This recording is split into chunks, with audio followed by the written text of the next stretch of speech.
Assalamualaikum warahmatullahi wabarakatuh. Bismillahirrahmanirrahim. Alhamdulillahi rabbil alamin, wassalatu wassalamu ala rasulillah wa ala alihi wa ashabihi ajma'in. Qala Allah ta'ala fi kitabihil karim, a'udzu billahi minasy syaithanir rajim. Bismillahirrahmanirrahim. Iqtaraba lin-nasi hisabuhum wa hum fi ghaflatin mu'ridun. Shadaqallahul azim. Alhamdulillah, terima kasih kepada semua yang hadir, tuan-tuan dan puan-puan yang dimuliakan seluruh ahli-ahli dan kuasa masjid.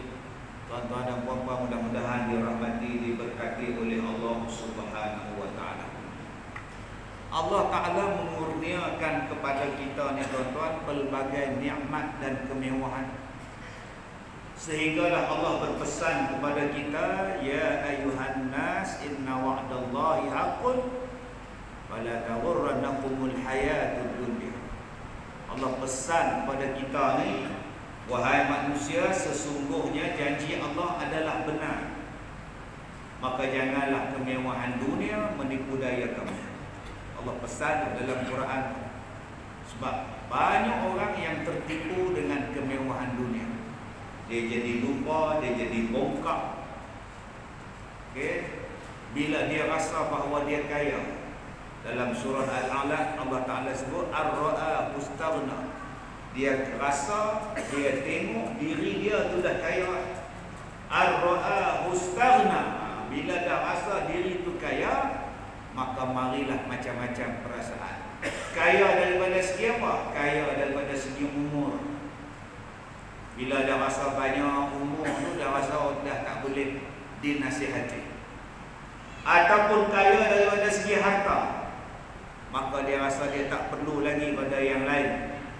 Ataupun kaya daripada anak pinak yang ramai, maka dia rasa dia tak perlu lagi pada orang lain. Ataupun kaya daripada sahabat handai. Orang sana kenal dia, orang sini kenal dia, dia pula kenal semua orang, maka dia rasa bahawa dia dah tak perlukan lagi sesuatu. Maka bila ar-ra'a mustaghna, dia rasa diri dia lebih daripada yang lain, mulalah dia jadi macam-macam.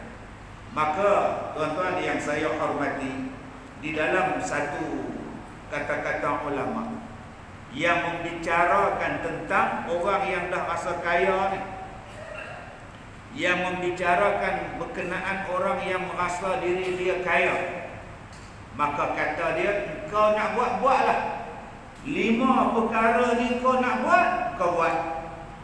Dah rasa kaya sangat. Sebab keinginan manusia bila dia rasa dia kaya, dia nak buat apa pun tak apa. Ada yang bergelek depan orang, bergelek gaduh depan orang. Kita kata tak boleh, haram. Dia kata dia bukan saja-saja bergelek, saya dibayar. Oh sudah. Ialah kau dibayar pun, pekerjaan kau tu tidaklah 100% halal. Ada pula yang berpakaian singkat, seluar pendek, nari tergedik-gedik. Bila orang tanya, Pak siapa buat macam ni? Saya memenuhi kehendak pengarah.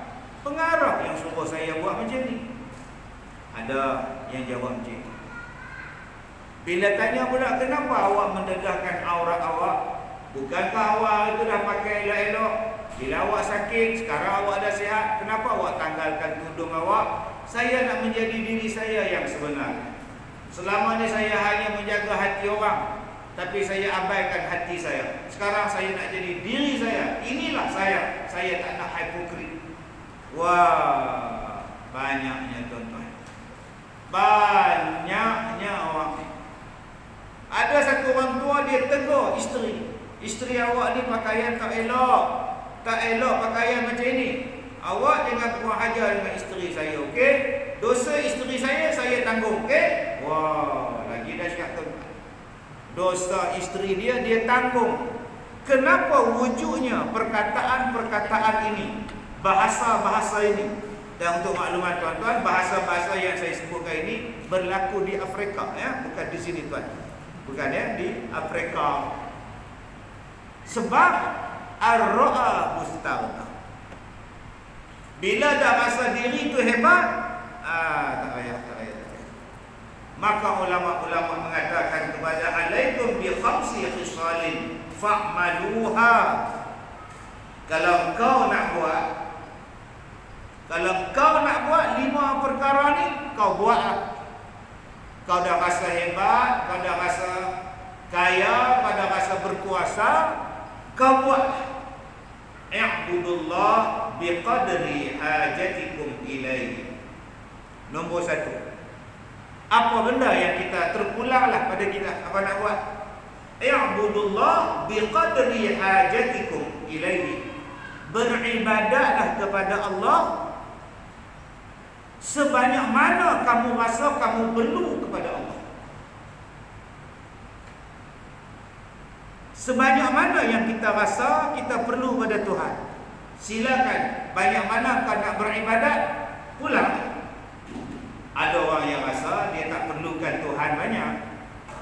Dia tak perlu nak minta pada Allah. Dia tak perlu itu, dia tak perlu ini, maka dia tak perlu sembahyang. Dia tak perlu sembahyang, dia tak perlu puasa, dia tak perlu buat ibadat, dia tak perlu buat bekalan akhirat, sebab dia rasa dia tak perlukan Tuhan. Berapa banyak tuan-tuan yang dalam dunia ni merasakan bahawa dia tak perlukan Tuhan. Oi Ustaz, mana boleh kita tak perlukan Allah? Kita sentiasa 24 jam, setiap saat, setiap detik perlukan Allah. Kalau kau rasa kau perlukan Allah banyak, di dunia kau nak perlukan Allah, dalam kubur lagi kau nak perlukan Allah, di hari kiamat lagi-lagi kau perlukan Allah, cukupkah dengan ibadat yang kita buat sekarang? Ada yang datang sembahyang di masjid Jumaat sekali seminggu. Bila nak jumpa? Next week, next Jumaat. Ada yang datang ke rumah Allah setahun 2 kali, raya haji, raya puasa. Bila nak jumpa kamu lagi? Next year kita datang. Oi, dahsyat dah. Ada orang yang rasa dia tak perlu kepada Allah, dia tak langsung baca Quran. Sedangkan Al-Quran itu kalamullah, kata-kata Allah, peringatan daripada Allah, hukum daripada Allah, surat cinta daripada Allah. Kau bacalah Quran. Dah. Sebab apa? Aku kaya, aku tak perlukan Quran. Habis itu apa yang awak perlukan? Aku perlukan Facebook, aku perlukan blog, aku perlukan Instagram, aku perlukan TikTok, aku perlukan benda-benda ini lebih daripada Quran. Maka dia kenal benda-benda ini lebih daripada nama surah, lebih daripada ayat Quran, lebih daripada nama Al-Quran. Ada orang dalam TikTok, dia mengajar kepada kita cara pronunciation sesuatu perkataan dengan betul. Oh, dia kata ini hari ini kita nak belajar tentang jam. Ini jam, HUBLOT, bukan hublot, bukan hablot. Ini jam tisau, bukan tisot. Betul kan bahasa anda? Habis tu kalau aku sebut tisot, salah aku. Kalau saya sebut hublot, berdosa? Tak dosa, aku suka. Tapi perkataan-perkataan yang tak ada faedah ni, belajar betul-betul. Nama surah pun disebut salah. Dia akan baca daripada surah Al-Imran. Mana ada surah Al-Imran? Surah Ali Imran. Dia akan baca daripada surah Al-Fatir. Al-Fatir tidak ada, yang ada Fatir. Nama surah daripada Allah kita tak hafal, tak belajar untuk mengingatinya. Tiba-tiba kita nak belajar benda yang tak ada faedah dengan kita. Kenapa jadi macam tu? Sebab kita rasa kita tak perlukan Tuhan. Kalau awak rasa awak perlukan Tuhan, awak takkan berdamping, awak takkan terlepas berdamping daripada peringatan Quran. Kerana peringatan inilah yang menyelamatkan. Al-Quran inilah yang menyelamatkan. Aku takkan tinggal Quran. Quran inilah yang akan tolong aku dalam kubur. Tuan-tuan tahu tak, Al-Quran ini akan menjadi pendamping kita dalam kubur. Dia takkan tinggalkan kita dalam kubur. Sampai malaikat tanya, ni kamu siapa? Aku pendamping dia. Kamu siapa? Saya ni. Saya lah Quran yang dia baca ketika hidup dalam dunia. Aku takkan tinggalkan dia. Macam mana Quran nak berdamping dengan kita kalau kita tinggalkan Quran? Macam mana? Kata dia, kamu beribadatlah kepada Allah sebagaimana kamu rasa. Banyak mana kamu nak pakai Tuhan? Oh, banyak ustaz. Kalau gitu banyakkanlah zikir. Zikir tidak ada had. Semayang ada masa haram, ada masa tak boleh semayang. Semayang ada masa haram, bila waktu yang diharamkan. Semayang ada masanya haram, bila masa? Bila orang perempuan haid. Tapi zikir tak ada waktu haram. Kau zikirlah. Orang haid boleh zikir, orang ni pun boleh zikir. Tak ada wuduk boleh zikir, waktu haram pun boleh zikir. Zikirlah. Tak juga. Sebab apa kita tak berzikir? Sebab kita rasa aku tak perlukan Tuhan. Sedangkan satu benda yang akan menyenangkan kita menjawab soalan di dalam kubur ialah kalimah La ilaha illallah. La ilaha illallah. Afdalul zikr La ilaha illallah. Tapi hari ini bila buat La ilaha illallah bid'ah. Nabi tak buat. Pakat tak buat. Tanah mayat selesai balik. Pergi dia tong yang makan siakap 3 rasa. Tak buat tahlil apa lah. Bid'ah, jangan buat. Sedangkan yang tu tuan-tuan zikir, kalau tak boleh tolong si mati, kita yang berzikir ni tolong diri kita balik. Allah tuan-tuan, dengan zikir tu menenangkan hati. Sebab yang menenangkan hati ialah Allah. Yang menurunkan sakinah ialah Allah. Zaman sekarang ni zaman orang banyak tak tenang. Masuk masjid tak tenang, pergi kerja tak tenang, tengok isteri tak tenang, tengok anak tak tenang. Yang dia tenang tengok Jabatan Pulau Pinang. Akhirnya dia terjun. Dia rasa tenang bila dia terjun. Kadar membunuh diri sekarang ramai tuan-tuan. Berhati-hati dengan anak-anak kita, adik-beradik kita, kawan kita yang ada kemurungan. Dia tak tenang. Kenapa tak tenang? Ala bi dzikrillah tatma'innul qulub. Engkau jarang berzikir, sedangkan berzikir ini menenangkan hati. Apakah yang paling bagus sekali zikir? Sudah pastilah kau menyebut nama Tuhan engkau.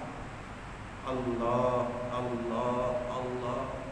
Tapi sayang hari ni tuan-tuan, ada pula orang kata sebut nama Allah tak ada makna.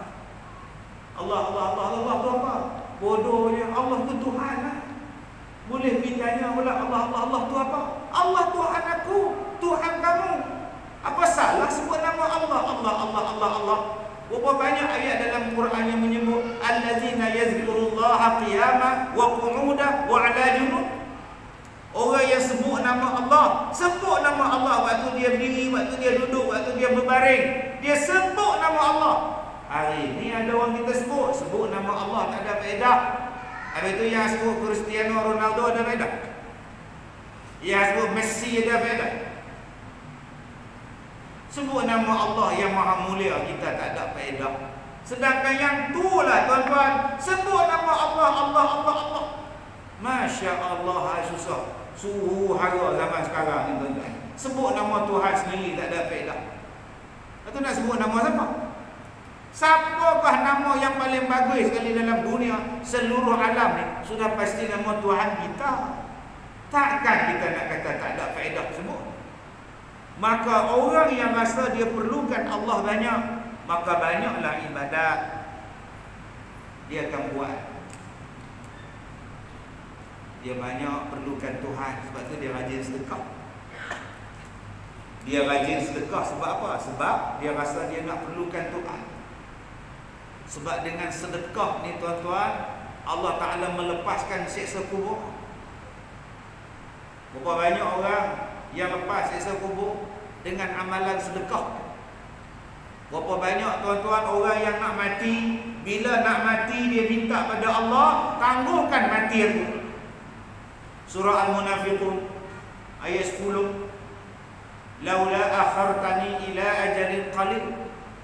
ajalin qarib fa asaddaqa wa akum minas salihin. Wahai Tuhan, kalau boleh kau tangguhkan mati aku, kau panjangkan umur aku nak sedekah ya Allah, aku nak buat amalan soleh ya Allah. Rupa-rupanya orang yang nak mati ni tuan-tuan, dia minta panjang umur.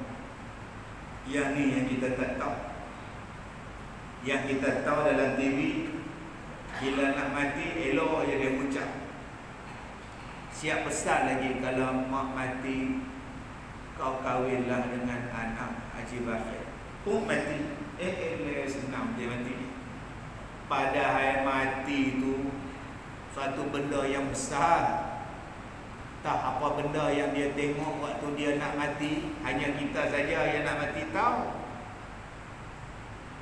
Kita tak tahu tuan-tuan orang nak mati nampak apa, melainkan apa yang Nabi bagi tahu. Dan orang yang nak mati tu pula tak boleh bagi tahu apa yang dia nampak. Saya ni baru sampai dari Putrajaya. Saya boleh bagi tahu apa yang saya nampak sepanjang perjalanan saya tadi. Ada aksiden di situ, ada jam di situ, ada orang buat jalan di situ. Saya boleh cerita. Tapi kalau mati, mana boleh cerita? Ada tuan-tuan buat forum perdana, pengalaman di alam kubur. Ahli panel pertama, almarhum Haji Dollah. Macam mana Haji Dollah duduk dalam kubur? Waktu petang tu saya, mereka tanam saya petang lah. Petang tu tak lama tu malaikat datang lah. Boleh jawab aku soalan malaikat? Alhamdulillah boleh lah. Tuan-tuan ingat ada ke forum je tuan-tuan? Tak ada lah. Yang boleh nak tolong kita ni kok sedekah.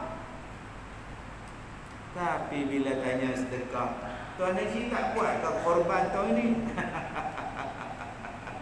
Saya dah buat dah. Bila? Tahun lepas ke? Dah. Tahun 80. Lamanya 89. Lepas tu tak buat lah. Cukup lah sekali lah.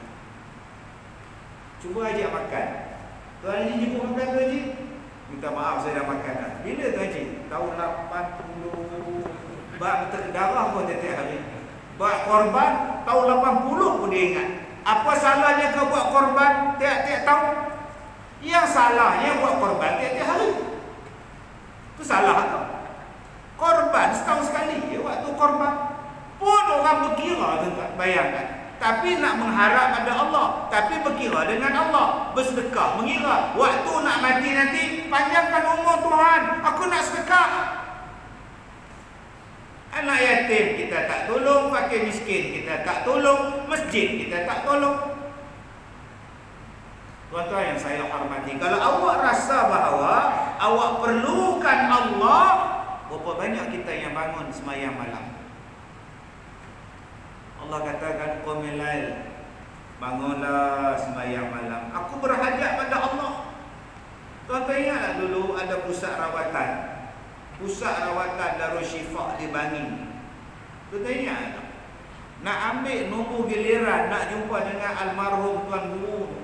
Ada orang yang tidur tuan-tuan depan pusat rawatan tu. Nak buka pagi besok, tengah malam tidur lah, nak ambil nombor. Tuan-tuan ingat tak dulu ada orang jual tudung? Tudung apa kat di Kuala Lumpur, nak buka gedung tudung dia. Orang tidur depan tu, buat bantal lagi, bawa selimut, bawa toto, tidur kaki lima. Pasal apa? Nak beli tudung. Tuan-tuan ingat tak bila iPhone ni keluar, iPhone 11, iPhone 12, iPhone 13, orang tidur tuan-tuan. Tuan-tuan ingat tak ada Adidas nak mengeluarkan kasut special edition, limited edition. Ada orang tidur depan kedai Adidas. Pak, saya nak beli kasut. Berderet beli, nak beli iPhone. Lepas seminggu tak ada siapa lah nak beratur. Sana ada jual, situ ada jual, sana ada jual, situ ada jual. Benda murah, benda-benda luar pun ada, bandar pun ada jual tidak. Tapi berapa ramai yang sanggup bangun untuk sembahyang malam mencari, nak cari Allah, nak minta pertolongan daripada Allah. Subuh pun tak bangun sampai habis waktu. Allahu Akbar. Bayangkan tuan-tuan, Allah Ta'ala sebut dalam Quran, orang yang mencintai dunia lebih daripada akhirat. Alladzina yastahiqunal hayatad dunya 'alal akhirah. Orang yang mencintai dunia lebih pada akhirat. Adakah kita sekarang termasuk dalam golongan yang cinta dunia lebih pada akhirat? Kalau iPhone kau beratur, kalau nasi lemak kau beratur. Ada nasi lemak viral beratur sampai 1 km. Ada ais balang viral beratur sampai 1 km. Ada madu, ais madu beratur sampai 1 km. Ada kedai mamak tuan-tuan beratur macam ular. Nak beli nasi mamak. Tapi orang ramai yang semayang beratur, nunggu giliran nak semayang. Cuba kita fikir tuan-tuan, adakah kita sekarang termasuk dalam kumpulan yang cinta kepada dunia lebih daripada akhirat? Yang Allah bagi warning, siapa yang mencintai dunia lebih daripada akhirat, ulaika fi dhalalin ba'id. Mereka adalah orang yang jauh sesat. Subhanallah. Baik, jadi sekarang kita ni sangat-sangat perlukan Allah. Jom kita banyakkan ibadat kita. Nama dia apa? Nama dia watazawwadu. Berbuat bekallah. Sebaik-baik bekalan ialah takwa. Amalan yang kita kena bawa sekarang ialah takwa. Tadi saya berbual dengan ketua pengarah, ketua pengarah awam yang kaki tangan awamnya, Perkhidmatan Awam Malaysia, JPA punya bos. Dia tanya saya sihat. Saya kata sihat. Lepas ni program di mana orang? Saya kata lepas ni saya di tapak. Lepas tapak Ipoh. Lepas Ipoh Kolombo. Lepas Kolombo Langkawi. Begitulah hidup saya minggu ni. Dia tanya, Ustaz sihat? Sihat. Tapi tak sihat-sihat. Habis tu kerja banyak. Tak apa. Bila saya ceramah, saya baca satu ayat daripada surah Fatir ayat 6. Ayat 6 surah Fatir. Allah kata apa? Innasyaitan lakum adu fattakhizuhu aduwwa. Syaitan itu musuh kamu, maka ambillah dia sebagai musuh kamu. Apa kerja syaitan? Innama yad'u hizbah. Sesungguhnya syaitan itu kerjanya ialah menyeru kumpulannya supaya masuk di dalam neraka sa'ir. Apa kerja iblis? Apa kerja syaitan? Menyeru kumpulannya supaya masuk neraka sa'ir. Ashab sa'ir. Tak pernah jemu. Iblis, syaitan, Allah sebut dalam surah Fatir ayat 6, tak pernah jemu mengajak manusia masuk neraka. Kalau iblis tak pernah jemu, kenapa kita jemu mengajak manusia masuk syurga? Iblis tak pernah jemu ajak kita masuk neraka. Kita tak boleh nak buat macam iblis. Iblis banyak geng, sambung sana sambung sini, pengikut dia punya ramai. Tapi kita nak dakwah ni orang ramai.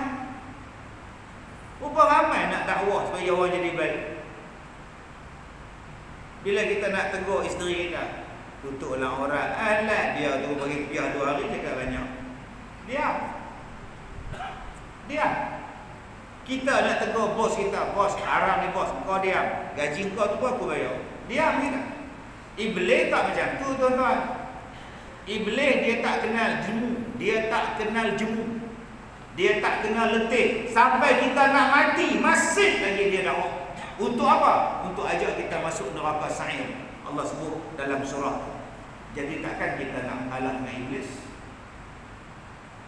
Saya kata selagi saya mampu, saya nak ajak orang supaya jadi baik. Mudah-mudahan kita semua masuk syurga.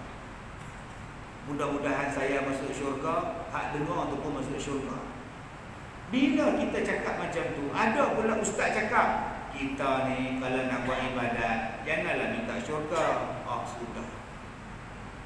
Kita nak buat ibadat ni hanya cari redha Allah. Jangan minta aku nak syurga, tu dah tak ikhlas. Allah tak terima orang yang tak ikhlas. Salah pula dah minta syurga. Pening kepala tuan-tuan zaman sekarang. Banyak sungguh ustaz sekarang jadi pening. Yang kata syurga tu Allah, yang sediakan syurga tu Allah, yang sebut pasal syurga tu Allah, yang suruh minta syurga pun Allah. Suruh kita minta lah, ya Allah aku nak syurga. Salah lah. Tak ikhlas. Tak apa, tak mau syurga tu dah pergi jujur. Pelik tuan-tuan zaman sekarang. Ustaz banyak-banyak jadi pening. Tapi macam mana pun tuan-tuan, kita kena buat. Jangan letih mengajar orang jadi baik. Jangan letih mengajar anak jadi baik. Qu anfusakum wa ahlikum nar. Sebab kadang-kadang kita bila anak dah besar, dah kahwin, kita tak ajak dia lagi jadi baik. Kita ajak dia jadi baik waktu dia sekolah rendah. Jom pergi sembahyang masjid. Bila sembahyang Jumaat, kita bawa anak kita sembahyang Jumaat pasal dia sekolah rendah. Tapi bila dia masuk sekolah menengah, dia pergi masjid sembahyang Jumaat dengan kawan. Kita naik motor asing, dia naik motor asing. Tu yang berlaku sekarang. Bila dia menikah, lagi tak ajak. Dia dengan bini dia dengan isteri dia dengan laki dia. Kita pergi seorang-seorang dengan isteri kita kadang-kadang. Dia sembahyang kan, dia tak sembahyang, kita tak ajak dah. Tambah pula menantu dia besar pada kita, lagi tak ajak. Yang ni kesilapan kita ni tuan-tuan. Hang menantu aku ke, hang anak aku ke, misal bertaring naik ke atas macam saja Senin ke, hang tetap anak aku. Sembahyang, turunkan misal hang. Dia bagi duit ke kita sebulan 500 ke, sebulan 1000 ke, jangan duk tengok pada duit. Sembahyang. Kena cakap. Kita takut tuan-tuan, besok di hari kiamat anak kita jadi musuh pada kita. Bila Allah tanya, kenapa kau tak sembahyang? Bapak tak suruh. Kenapa kau tak sembahyang? Bapak saya tak pernah kejut sembahyang subuh. Saya ingat tak wajib tu, saya tak sembahyang. Anak jadi musuh tuan-tuan.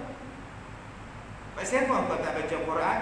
Bapak tak ajar, tu yang saya tak pandai tu. Bapak yang salah, bukan saya yang salah. Di dunia sekarang ni pun dah banyak anak-anak salahkan bapak. Ustaz, saya tak pandai baca Quran. Sebab apa tak pandai? Ayah saya tak pernah ajar. Saya betul-betul saya jahil Ustaz. Ayah saya tak peduli Ustaz. Saya kata ayah hang tak peduli hang. Hang dah tua bangka, pergilah mengaji. Di masjid ada kelas pengajian, di surau ada kelas pengajian, atas jabat semua ada kelas pengajian. Ustaz pun depan sana, ustazah pun pergi sana, awak tak pergi mengaji. Bukan salah saya Ustaz. Ayah saya yang tak didik saya Ustaz. Dalam dunia dia boleh salah kita dah. Bayangkan di akhirat besok. Jadi sebelum dia nak dakwa kita di akhirat, kita dakwa dia dulu sekarang. Bagi dekat dia semua ilmu supaya mereka tak dakwa kita. Tu baru seorang anak, main 5 anak. Tu baru seorang isteri, kena 4 isteri. Mampu kita. Duk di dunia bangga 4 isteri. Ni 1, 2, 3, 4. Gelap. Duk peluk semua, masuk surat khabar semua. Ni isteri saya 4 dalam satu bumbung. Wow, hebat. Besok isteri nu dakwa, ni dakwa nak jawab apa? Ingat senang nak bagi adil pada kita. Baik, tuan-tuan yang saya hormati, itu yang pertama. Yang kedua, wa khudhu minad dunya biqadri umrikum fiha. Kamu ambillah dunia ni. Kamu ambillah dunia ni, harta benda dunia ni, selama mana kamu nak hidup dalam dunia. Tu dia. Masya Allah. Ulama ni kata apa? Kamu nak dunia, ambillah. Soalan dia, berapa lama kamu boleh hidup dalam dunia? 1000 tahun, 2000 tahun, 500 tahun, Berapa tahun? Ada orang yang tamak dengan dunia, seolah-olah dia nak hidup lagi 1000 tahun. Ada orang yang bekerja siang malam sampai tak ada ingat apa, seolah-olah dia nak hidup sampai menongkat langit. Kamu nak dunia, silakan. Yang kamu rasa kamu nak rasa panjang umur kamu, kerja. Maka tuan-tuan, ada orang yang sibuk dengan dunia sampai langsung tak kenal agama. Saya jumpa dengan orang yang berniaga pasar malam. Siang kerja, jabat, malam berniaga pasar malam. Macam mana saya boleh kenal dia? Saya kenal dia sebab kasut saya bawah katil dia. Tak faham Ustaz. Kasut saya boleh 2 pasang bawah katil dia. Macam mana bawah katil rumah dia pula? Anak dia mencuri, sorok barang curi bawah katil mak bapak dia. Helmet ada situ, kasut orang ada di situ, semua ada, dia sorok bawah katil mak dia. Pasal apa? Mak pak dia terlalu sibuk kerja, mak pak dia takkan tahu apa yang di bawah katil dia. Bila polis mai serbu, jumpa mak tercengang, pak terkejut. Anak jadi pencuri, lompat pagar orang, curi helmet, curi motor, curi apa barang yang boleh dia curi. Curi-curi simpan kat rumah dia. Bawah katil ni ada, bawah katil ni ada, dalam almari ni ada. Bila tanya, makcik tak tahu ke anak makcik ni pencuri? Kau tak tahu, kau tak pernah ajak dia mencuri. Memang kau tak pernah ajak dia mencuri. Dan kau juga tak pernah ajak dia jangan mencuri. Kita cuma cakap kau tak pernah ajak dia mencuri, betul? Tapi kita juga tak ajak jangan mencuri. Yang kita ajar dia jangan mencuri, kita tak ajar dia, kita larang dia, tak ajar dia benda-benda lain. Pasal apa? Pasal sibuk. Terlalu sibuk dengan urusan dunia. Seolah-olah kita ni nak makan, tak kira. Jadi tamak, tuan-tuan tengok banyak orang yang tamak. Bila mari daging korban, dia bedai daging korban. Orang lain dapat 1 kilo, dia dapat 6 kilo. Cilok dengan anak beranak. Anak pula tunggu balik pagar. Dapat 1 kilo, lempar balik pagar. Anak pula gua keeper sekolah. Begini tangkap. Begini tangkap. Daging korban pun jadi tamak. Ada orang yang buat korban satu bahagian, mai jumpa jatan kuasa masjid. Mana dia? Mana dia ekor mana? Ekor lembu mana? Ini lagi lidah tak ada, telinga tak ada, semua benda dia nak tuan-tuan. Ekor lembu dia nak, perut dia nak, hati dia nak, telah lembu pun dia nak. Astagfirullahaladzim. Padahal dia cuma buat satu bahagian, bukan seekor. Nak kena bahagi tu, seekor lembu tu ekor dia kena bahagi 7. Mana saya punya? Allah bang, kami pun tak tahu dah. Ini apa je tang kuasa masjid? Lain kali abang macam ni lah bang, abang buat korban di rumah. Dah saya buat korban sini nak masyarakat. Masyarakat berlotak kan? Anak bergaduh dengan jatan kuasa masjid. Kedekut ya Muhammad, berkira ya Muhammad. Itu bukan korban bang. Awak nak makan ke lembu tu 10 kilo yang awak dah dapat tu, berapa tahun awak nak makan? Duk dia lihat. Dia nak dengar ceramah. Subhanallah. Carilah urusan dunia. Dah kamu nak sangat dunia. Sampai mana agak-agak umur kita nak sampai tu? Baik, saya nak cakap pada tuan-tuan tentang dunia. Dunia ni apa? Dunia adalah benda yang berpindah-pindah. Dunia adalah benda yang berpindah-pindah. Rumah kita ada rumah. Rumah siapa tu? Rumah arwah bapa saya. Bila dia mati, dapat dekat saya. Abang Haji umur berapa? Saya dah pada 70 dah Ustaz. Agak-agak kalau Abang Haji mati pula, rumah ni kat siapa pula? Dekat anak saya lah tu.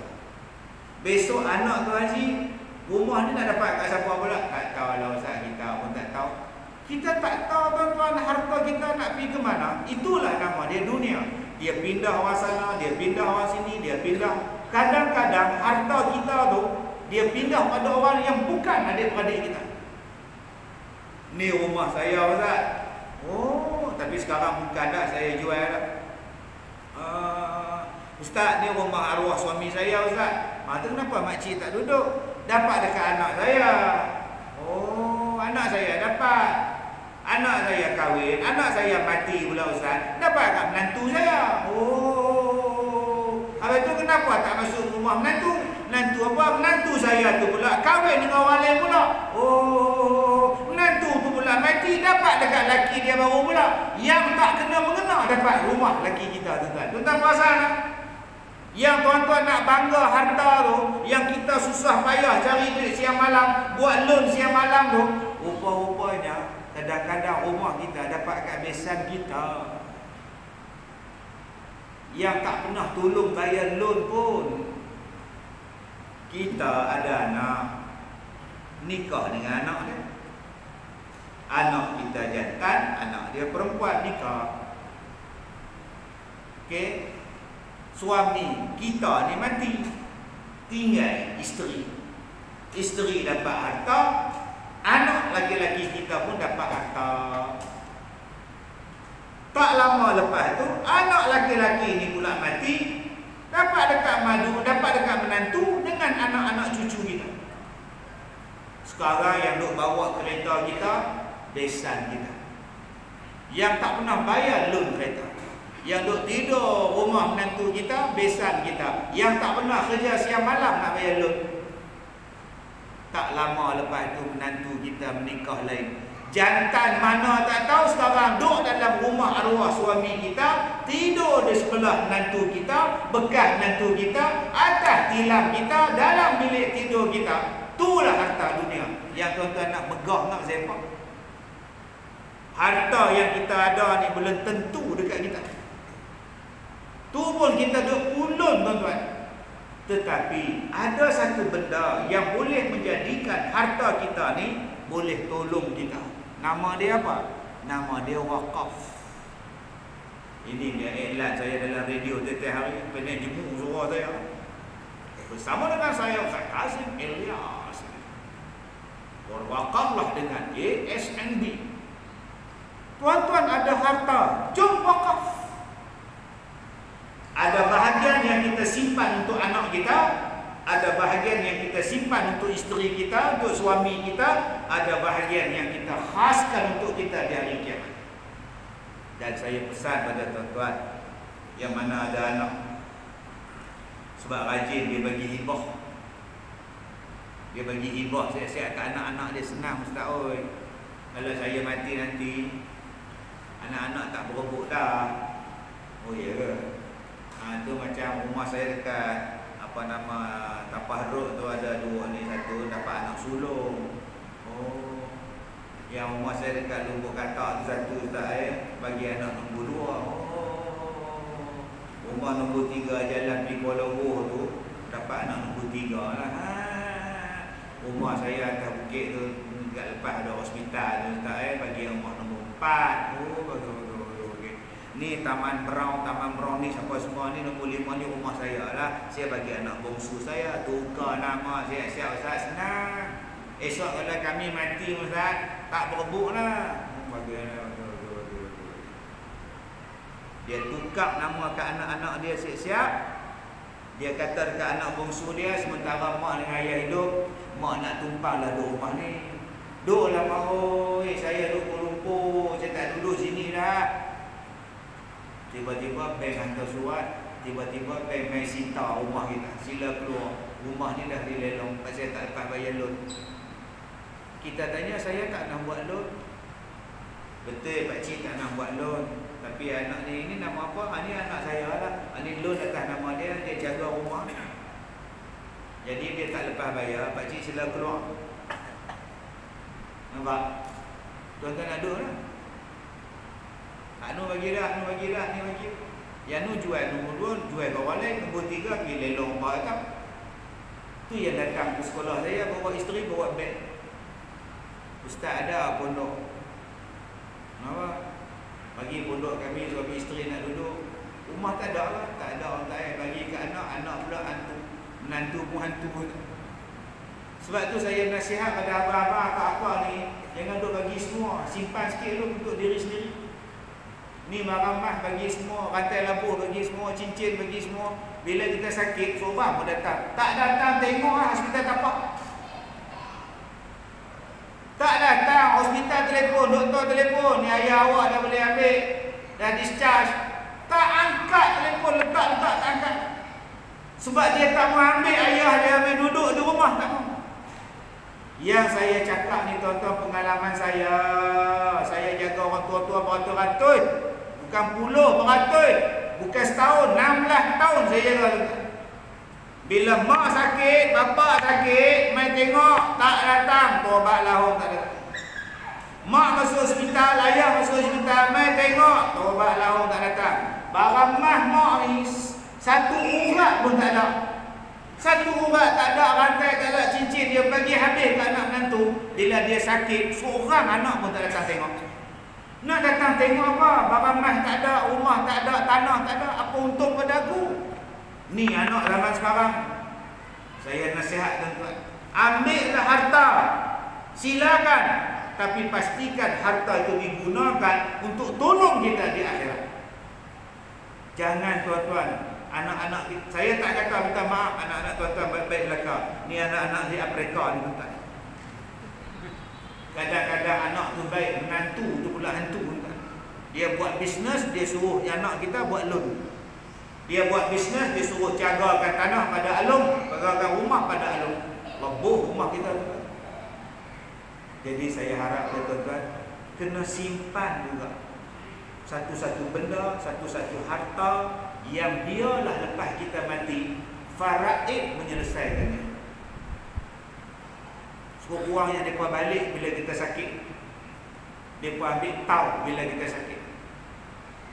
Saya menangis tuan-tuan bila saya telefon satu anak, mak sakit, boleh adalah kena tengok ni, mak dah sihat, kalau boleh kami harap pihak keluarga ambillah mak ni. Jadi ustaz, boleh tak ustaz hantar mak kami pada rumah kebajikan?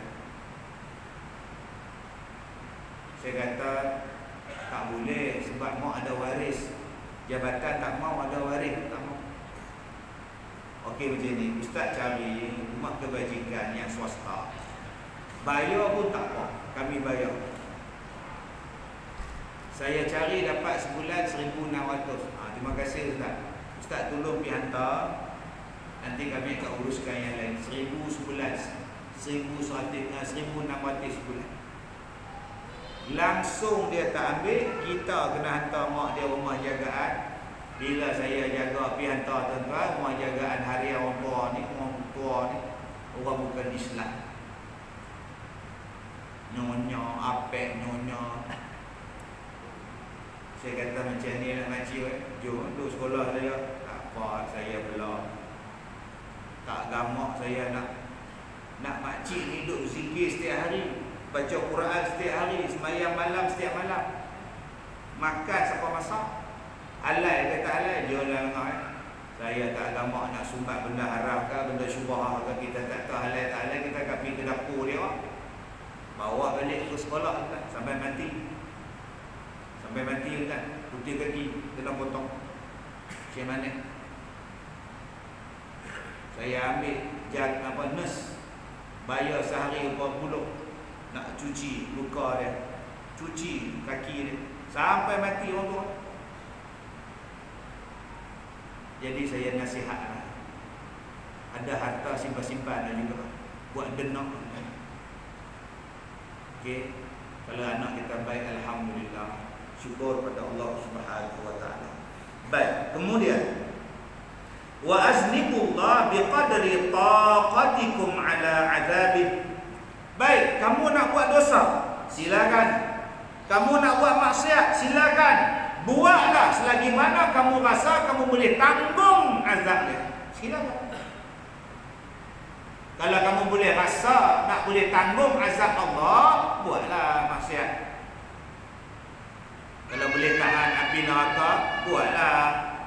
Kalau boleh tahan himpitan dalam kubur, buatlah minum arak.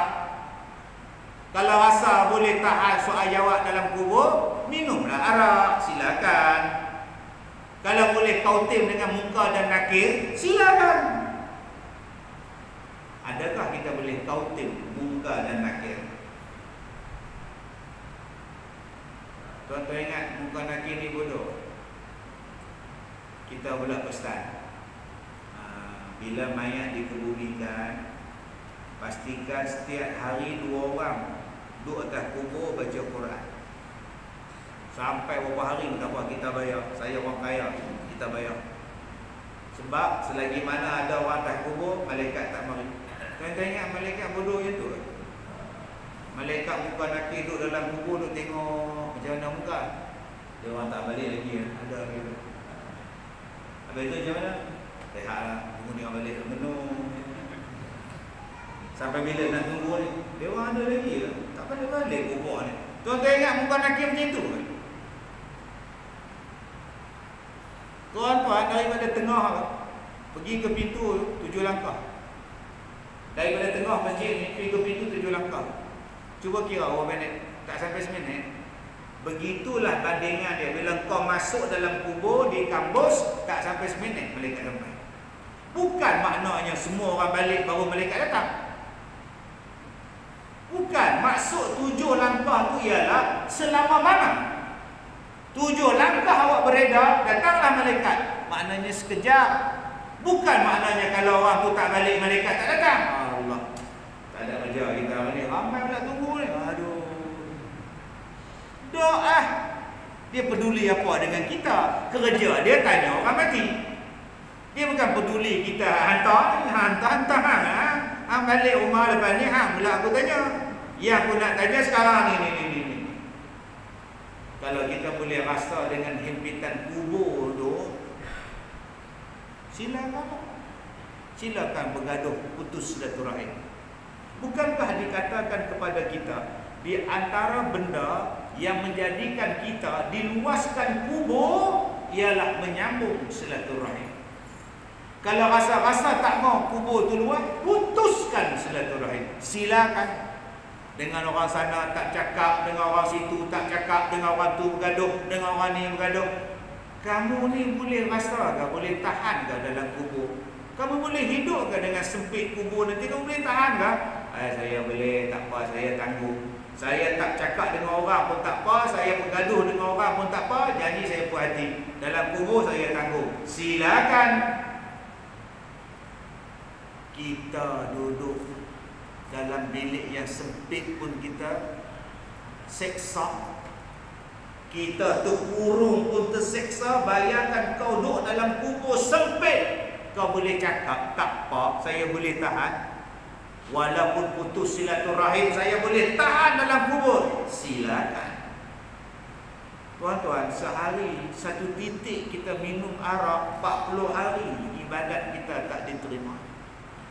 Ada orang yang 1 malam 1 botol. Cuba kira 1 botol berapa titik, darab dengan 40, berapa tahun sembahyang tak diterima. Allahu Akbar. Dengan bangganya tuan-tuan duk minum air tea, duk tepi pantai minum arak, dia minum. Sebab apa? Sebab dia kerja dengan Mak Saleh. Mak Saleh sewa bot dia, Mak Saleh sewa payung terjun dia, Mak Saleh sewa banana boat dia. Mak Saleh minum arak, dia pun minum arak sekali. Dengan bangga. Jangan tunjuk lagak dengan Tuhan. Jangan. Ada orang yang tak takut. Yang tak takut, dia jumpa saya, dia kata, apa Ustaz? Ini 1000. Isteri saya curang dengan laki-laki Filipina. Okey. Jadi saya nak Ustaz lagi mampu Filipina. Abang ingat saya ni pembunuh upahan. Saya tak suruh Ustaz pergi bunuh dia. Saya nak Ustaz santau dia. Saya cakap saya tak reti santau mantau. Ustaz, saya tahu Ustaz boleh buat. Saya tambah lagi 1000. Wah, tuan-tuan. Itu kalau saya tolak hari, saya tambah lagi 3000. Lepas tu saya pun sebut, wow, meniaga santau lagi untung daripada meniaga bubur. Sekali tolak 1,000 tambah, sekali tolak 1,000 tambah. Ini cerita betul tu kan. Saya kata saya bukan bomo santau, saya pun kena santau. Nak suruh saya santau orang. Saya apa? Abang silap faham ni. Yang betulnya saya kena santau, bukan saya bomo santau. Abang salah dengar ni. Berapa ramai orang tuan-tuan yang duk amal ilmu hitam. Kau tak takut dengan Allah, kau syirik dengan Allah. Kau tak takut ke dengan Tuhan? Dia ambil katak tu tuan-tuan, dia buang perut katak. Dia buang perut katak, dia ambil gambar orang, dia bubuh dalam katak, dia jahit. Kemudian dia tanam. Busuk perut katak tu, busuk katak tu macam itulah busuknya gambar dalam orang yang gambar. Sihir nama dia tu. Dia tak takut dengan Allah. Dia sanggup naik orang. Dan saya cakap pada tuan-tuan dulu, bila saya kena santau, bila saya kena sihir, ada orang datang minta maaf pada saya. Saya tanya dekat dia, berapa abang upah orang untuk sihirkan saya? Tahun 98 tuan-tuan, dia kata dia upah satu orang 30,000 untuk selesaikan saya. 30,000 untuk selesaikan saya tahun 98. Berapa puluh tahun yang lepas. Mula-mula saya kena sihir. Sanggup tuan-tuan? Kalau kau sanggup tanggung azab Allah, silakan buat dosa. Tak sanggup Ustaz, saya tak. Kalau begitu, stop. Jangan buat dosa. Yang keempat, kata dia apa? Wa tazawwadu fid dunya biqadri muqsikum fil qabri. Himpunkanlah bekalan di dunia sebanyak usiamu di dalam kubur. Masya Allah. Umat Nabi Adam, umat Nabi Nuh, agak-agak tuan-tuan dah berapa lama dalam kubur? Tak tahu, beribu-ribu tahun. Datuk kita meninggal tahun 70. Dah 52 tahun datuk kita di dalam kubur. Waktu datuk meninggal, umur dia berapa? Waktu datuk meninggal, umur dia 50 tahun Ustaz. Sekarang dalam kubur 52 tahun. Dah lebih 2 tahun daripada umur dia dalam dunia. Maknanya panjang sungguh umur dalam kubur, lebih daripada kita yang pernah hidup. Apa bekalan kita yang nak bawa masuk dalam kubur? Kita bukan nak hidup sehari tuan-tuan, kita nak hidup panjang. Sebab itu kalau orang tanya kita, awak buat apa? Saya nak cari pencen. Bukankah cikgu dah pencen? Saya nak cari pencen dalam kubur. Lepas sembahyang subuh tak balik, sampai isyraq, sampai duha, baru dia balik. Bila tanya Tuan Haji dari mana? Dari balik umrah. Balik umrah. Malam tadi ada di masjid, pagi ni ada masjid. Orang tanya balik umrah. Dah sewa cikgu ni. Bukan sewa, dia guna bahasa balaghah. Orang yang pergi subuh, dia tunggu isyraq, dia tunggu sampai duha misalnya, dia baca Quran, dia berzikir, dia tak buat benda lain. Pahala dia buat tu macam pahala buat umrah. Maka dia sebutlah, aku balik dari umrah. Bayangkan tuan-tuan, setiap hari orang punya. Ada orang yang tuan-tuan datang sembahyang duha. Waktu saya belajar dulu di masjid negeri Ipoh, ada satu orang tua. Setiap pukul 10 dia akan datang ke masjid negeri, dia ke sembahyang. Dia akan duduk sampai waktu zuhur. Setiap pagi dia duduk dekat tiang, sampai tempat tiang dia duduk tu pun kapet bekas dia duduk, nampak bekas punggung dia. Punya lamanya duduk situ tentang baca Quran, berzikir. Dan dia tak kahwin pun. Dah tua dah tak kahwin. Itulah tempat dia sampai dia mati. Masya Allah. Sampai dia mati orang tak berani duduk tempat tu. Bukan sebab takut pada dia, sebab tempat tu dah biasa dia duduk. Orang duk perasan saat dia datang, dia nak duduk tempat tu. Jangan kacau tempat tu. Ingatlah dulu masjid Tapah kita ni, di antara masjid yang paling banyak tiang. Berapa ramai orang, pakcik-pakcik kita, yang tu tiang Haji Dolar, yang tu tiang Haji Mat, yang tu tiang Haji Bidin. Siapa usik pun tak. Daripada asar dia duduk sampai isyak, situlah kuliah maghrib kan, kuliah apa dia nyala dekat tiang. Sampai berbekas, jenuh 4 kali cat dah tiang, bekas dia sandar ada lagi. Kenapa dia jadikan amalan itu amalan yang menjadikan dia tu besok panjang ibadat dia dalam kubur? Dia wakaf Quran, dia wakafkan diri dia untuk masjid, dia wakafkan itu, dia wakafkan ilmu. Semuanya benda ni tuan-tuan sebagai bekalan yang panjang untuk dia di dalam kubur. Jom tuan-tuan, tuan-tuan nak wakaf apa? Apa yang tuan-tuan yang kita buat untuk menjadikan cukup bekalan kita dalam kubur? Cari jalan. Cari jalan. Tuan-tuan ada akaun TikTok. Tuan-tuan ambil keratan ceramah ustaz 3 minit, 4 minit, masuk dalam TikTok. Sebarkan, sebarkan, sebarkan. Orang duk tengok, orang duk tengok, orang duk tengok. Tuan-tuan mati. Pahala tuan-tuan sebarkan TikTok ceramah tadi berpahala sampai bila-bila. Cari jalan. Sebab tu saya duk buat pada diri saya. Saya mula ceramah tuan-tuan tahun 90. Tahun 90. Azam saya apa? Saya nak buat CD, saya nak buat kaset, saya nak masuk radio, saya nak masuk TV. Dan semua azam tu alhamdulillah Allah Ta'ala bagi. Kemudian bila datang YouTube, bila datang TikTok, bila datang Facebook, lagi saya nak supaya ceramah saya boleh keluar dalam semua media. Kerana rancangan-rancangan itu lagi ramai orang tengok daripada TV, dan lebih lama daripada TV disiarkan. Saya syukur pada Allah, ada ceramah saya ditonton oleh 10 juta orang. Satu video 10 juta, 5 juta, 6 juta. Saya doa, ya Allah, mudah-mudahan inilah bekalan yang aku nak bawa dalam kubur, ya Allah. Janganlah kau padamkan video-video ni, melainkan video yang tak elok, video yang salah, yang lain-lain itu sebagai bekalan. Oh, kalau begitu untunglah ustaz. Setiap hari ustaz ceramah 4 tempat. Buat pula dalam Facebook, buat pula dalam TikTok. TikTok pula sekali orang tengok 140,000. Total view berjuta orang tengok dalam TikTok. Orang untunglah ustaz. Dah, saya tak untung semua. Saya ni pelajar tahfiz. Saya adalah pelajar Ma'had Tahfiz dan Qiraat Negeri Perak. Di mana? Masjid Negeri Sultan Idris, depan railway.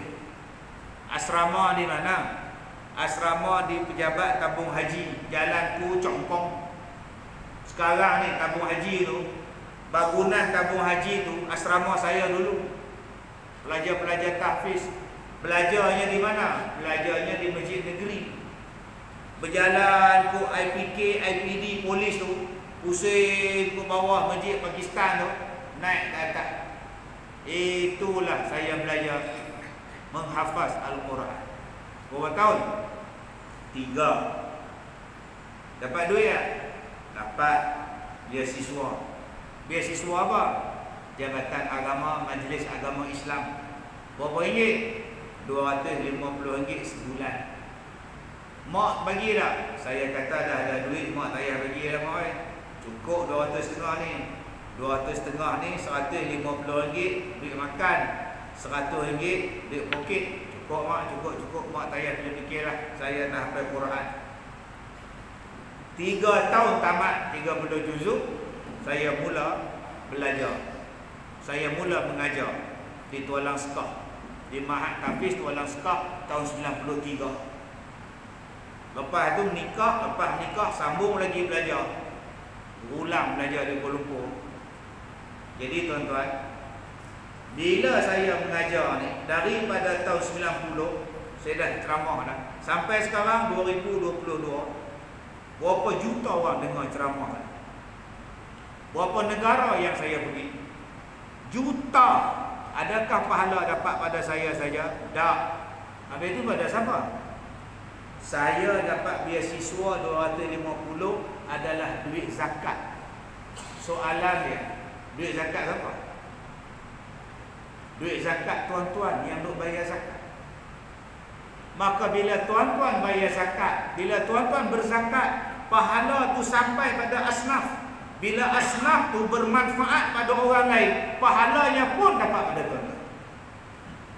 Jangan tak nampak benda ni tuan-tuan. Besok di hari kiamat, kita tanya pada Allah, banyak ni saya tak buat ni ibadat ni saya tak buat, mana saya dapat? Zakat engkau, sedekah engkau.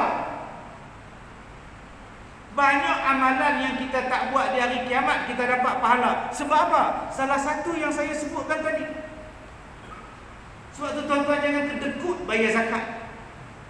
Pi je buat agama, pi je buat zakat, bayar zakat. Mereka bagi pada budak tahfiz, mereka bagi pada mahat tahfiz. Mereka ni belajar, balik jadi mufti, balik jadi ustaz, balik jadi penceramah, balik jadi cikgu, balik jadi doktor. Mereka ni ada pahala atas kerja mereka. Dan tuan-tuan dapat pahala atas zakat tuan-tuan. Berpanjangan ilmu yang dimanfaatkan. Masya Allah. Itulah bekalan kita dalam kubur. Saya ada cucu seorang. Tuan, ada cucu seorang tu umur nak masuk 2 tahun. Nak masuk 2 tahun. Dah 2 hari tak jumpa cucu. Nampak ustaz je muda hari, muda apa tua. Ada cucu tua. Berapa bulan yang lepas, saya pergi beli lori mainan. Bukan lori betul lah. Jenis tayar besar ni. Saya kata cucu saya suka lori ni. Beli 2, buat balik rumah. Oi. Bagi cucu main, saya pun duduk atas lantai main dengan dia. Seronok ada cucu. Isteri saya datang. Dia duk tengok saya duk main dengan cucu main lori tu. Dia kata, abang, waktu anak kita kecil 5 orang, abang tak pernah beli mainan kat mereka. Bila mari cucu, baru beli mainan kat cucu. Dulu-dulu abang tak beli apa. Baru saya menyandar tuan-tuan. Baru saya teringat punya sibuknya saya dulu, sampai tak sempat nak beli mainan ke anak-anak. Sibuknya ceramah sana sini. Tak semena-mena tuan-tuan, nitik air mata. Saya tengok anak-anak saya nitik air mata. Saya tengok isteri saya balik. Mama, abang ni buat pahala. Mama tahu tak? Pahala yang abang tu ceramah merata-rata ni berpuluh-puluh tahun ni sebenarnya dapat juga dekat mama. Sebab mama lah yang ambil adik tu legah jaga anak-anak. Kalau tak ada mama, abang pun tak pergi ceramah mata. Pahala ni pun share dekat mama juga. Jom tuan-tuan, jom kita nak cari pahala macam. Pahala abang ceramah ni mama pun dapat.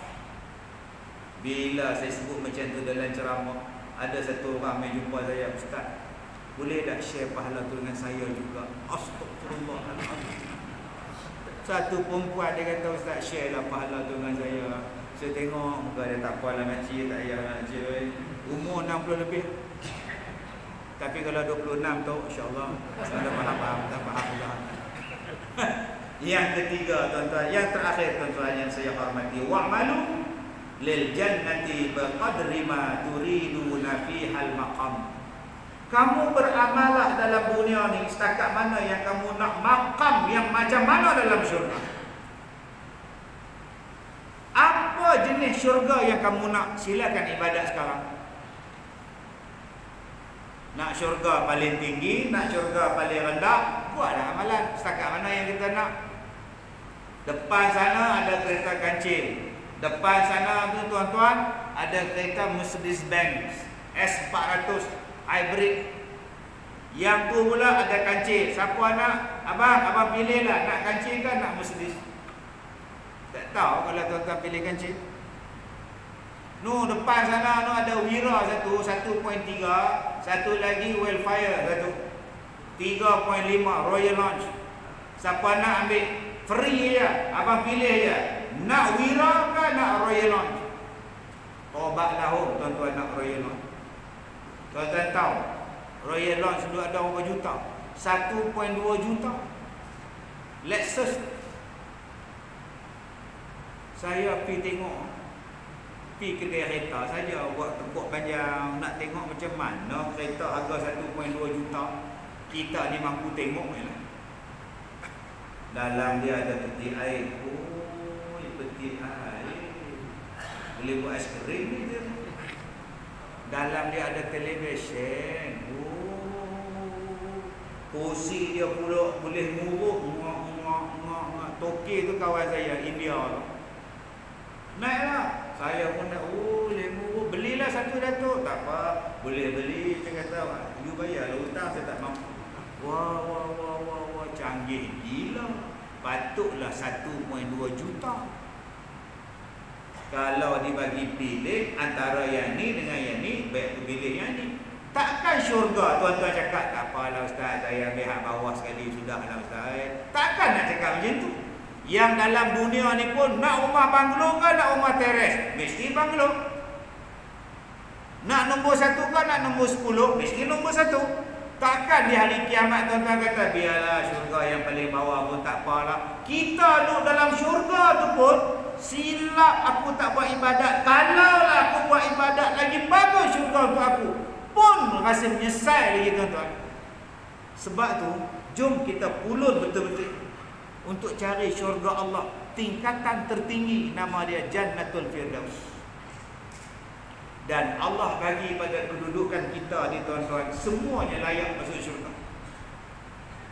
Nabi kata semua orang boleh masuk syurga, melainkan orang yang tak mau masuk syurga.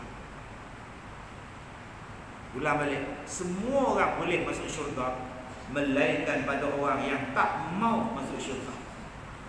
Yang kedua, syurga ni muat, siapa pun boleh masuk, muat. Dia takkan ada waktu tutup, tak muat.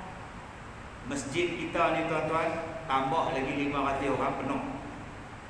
Pintu sana tutup, rela tak, full house, no entry, full house, sorry tak boleh masuk. Dalam syurga tak ada benda tu. Sebab Allah kata syurga seluas langit dan bumi. Masuk.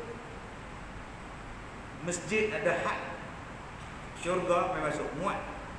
Tak ada istilah di hari kiamat malaikat kata, minta maaf makcik, syurga penuh, minta maaf ya, syurga penuh, makcik tak boleh masuk dah. Tolonglah malaikat, seorang makcik je. Makcik faham tak? Syurga penuh, makcik faham Makcik nampak ada punggung orang yang terakhir tu betul-betul dekat sliding door makcik penuh dah makcik. Makcik daripada kapah ni jauh. Kapah, mapah kata dia, penuh. Habis tu kalau makcik tak boleh masuk syurga, mana makcik nak pergi? Neraka banyak, makcik kosong. Istilah tu tak ada tuan-tuan. Jom kita masuk syurga. Akak masuk syurga sebagai suri rumah, abang masuk syurga sebagai cikgu, saya masuk syurga sebagai penceramah, imam cari syurga dengan imam, tok siap cari syurga dengan siapnya, pengurusi masjid cari syurga dengan pengurusi masjidnya, pemimpin cari syurga dengan pemimpinnya, polis cari syurga dengan kepolisiannya.